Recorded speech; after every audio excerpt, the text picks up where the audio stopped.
Hello everyone, welcome back to our channel. আরও একটা নতুন নোটিফিকেশান নিয়ে তোমাদের সামনে উপস্থিত হলাম। হ্যাঁ বন্ধুরা, বিহারের পর এবার ঝাড়খণ্ডের টেটের অফিসিয়াল বিজ্ঞপ্তি প্রকাশিত হয়ে গেল। কি তার নোটিফিকেশানে কি বলা হয়েছে, কি যোগ্যতা চাওয়া হয়েছে, কারা এই ফর্ম ফিল আপ করতে পারবে, সবটা আলোচনা করছি এই ভিডিওতে। তাই ভিডিওটা স্কিপ না করে শেষ পর্যন্ত দেখতে থাকো। তার সাথে বলি, যারা চ্যানেলে প্রথমবারের জন্য ভিজিট করলে তারা অবশ্যই চ্যানেলটি সাবস্ক্রাইব করে রাখো এই ধরনের নিত্য নতুন আপডেটগুলো পাওয়ার জন্য। এবং বিহারের স্টেট পরীক্ষার প্রিপারেশানের জন্য আমাদের চ্যানেলে সমস্ত রকমের ক্লাসগুলো দেয়া হচ্ছে, তার জন্য অবশ্যই চ্যানেলটি সাবস্ক্রাইব করে রাখো। চলো মূল নোটিশে আমরা চলে যাই। অন স্ক্রিন তোমরা সেই নোটিফিকেশানটা দেখতে পাচ্ছ।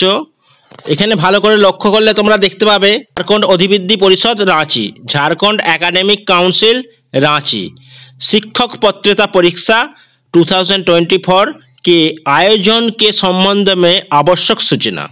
विज्ञप्ति संख्या कत 30/2024।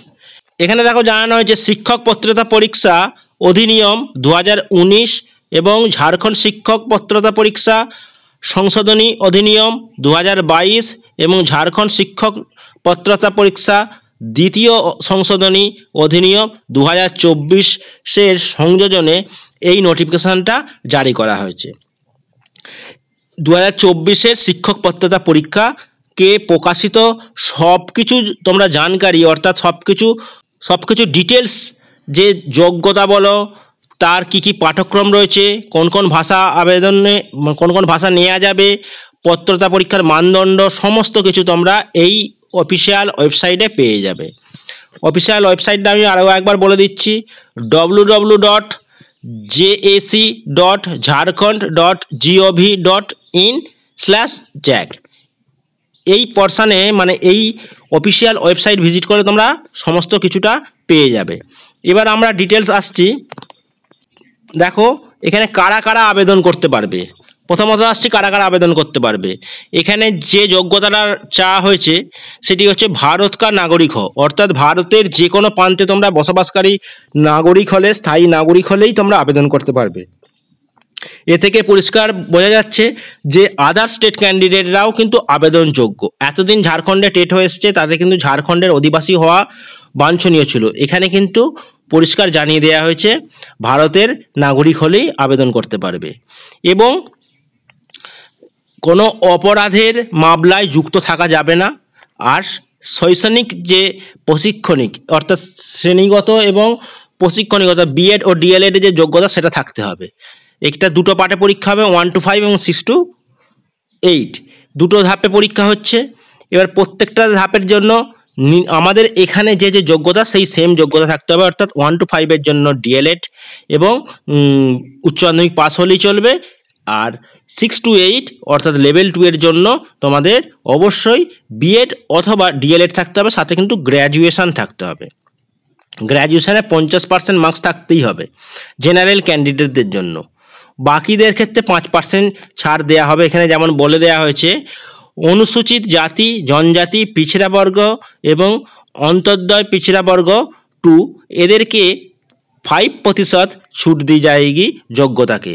এবং যে টেট পরীক্ষার ন্যূনতম পাস মার্কস, সেই পাস মার্কসে 7% নাম্বার মানে ছাড় দেওয়া হবে।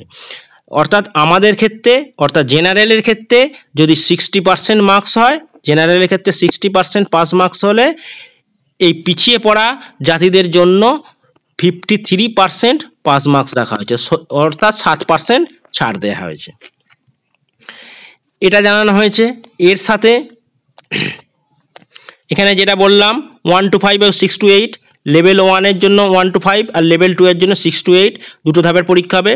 প্রত্যেকটা ধাপের পরীক্ষার জন্যই সময় দেওয়া হচ্ছে 2.5 ঘন্টা, 2 ঘন্টা 30 মিনিট।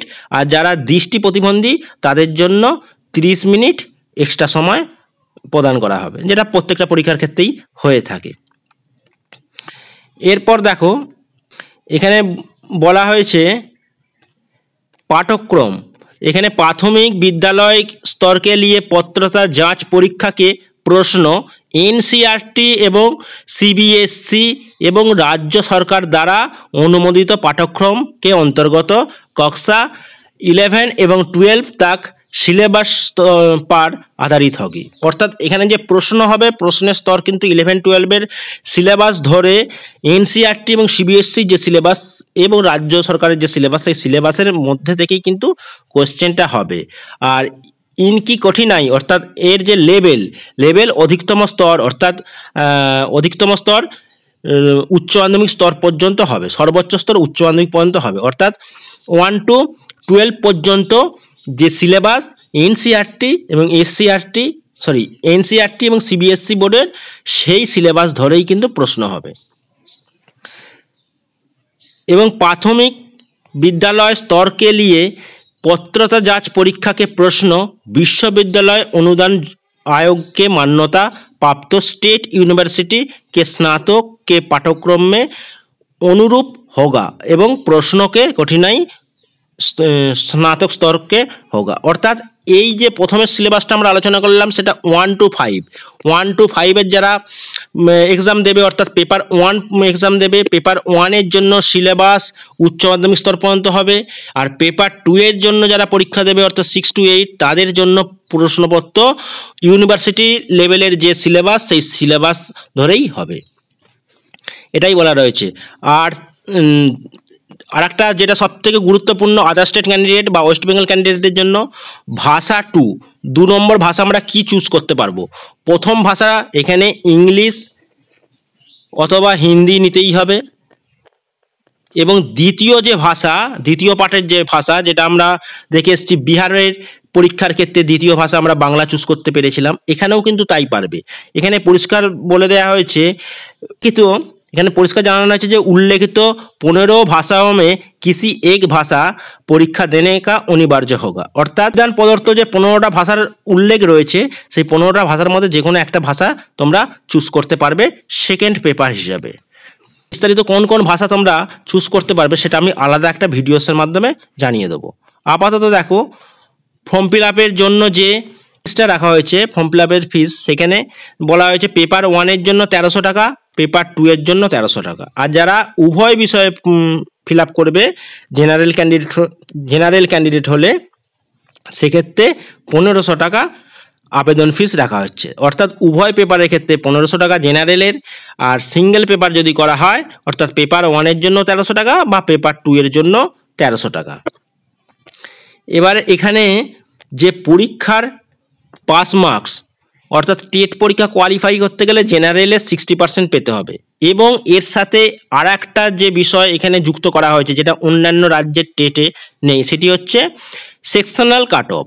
অর্থাৎ ন্যূনতম প্রত্যেক খণ্ডপে ন্যূনতম প্রাপ্তাঙ্ক, মানে কি প্রত্যেকটা সেকশনে অর্থাৎ প্রত্যেকটা সাবজেক্ট ওয়াইজ মিনিমাম 40% নাম্বার পেতে হবে। অর্থাৎ এখানে যেমন সিডিপি রয়েছে, ইংলিশ রয়েছে, বেঙ্গলি রয়েছে, মানে দুটো ভাষার পেপার রয়েছে, তার সাথে থাকছে পরিবেশ আমাদের এখানে যেমন থাকে, তারপর অঙ্ক, এটা পেপার 1 এর ক্ষেত্রে বললাম, পেপার 2 এর ক্ষেত্রে এসএসটি বা সায়েন্স অ্যান্ড ম্যাথ এটা দিতে পারবে। এদের প্রত্যেকটা খণ্ডে কিন্তু তোমাকে 40% মার্কস পেতে হবে।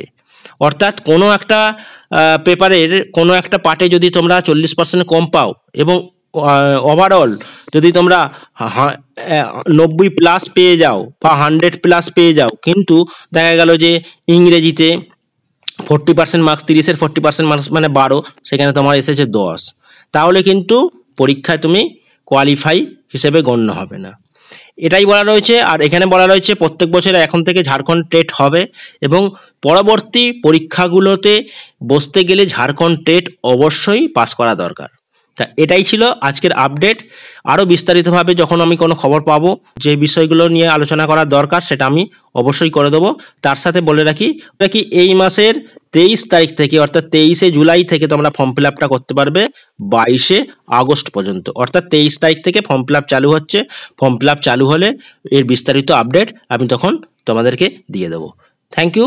ভিডিওটা ইনফরমেটিভ মনে হলে অবশ্যই একটা লাইক এবং শেয়ার করে দিও। চ্যানেলে নতুন হয়ে থাকলে চ্যানেলটি সাবস্ক্রাইব করে পাশে থেকো। দেখা হচ্ছে নেক্সট ক্লাসে।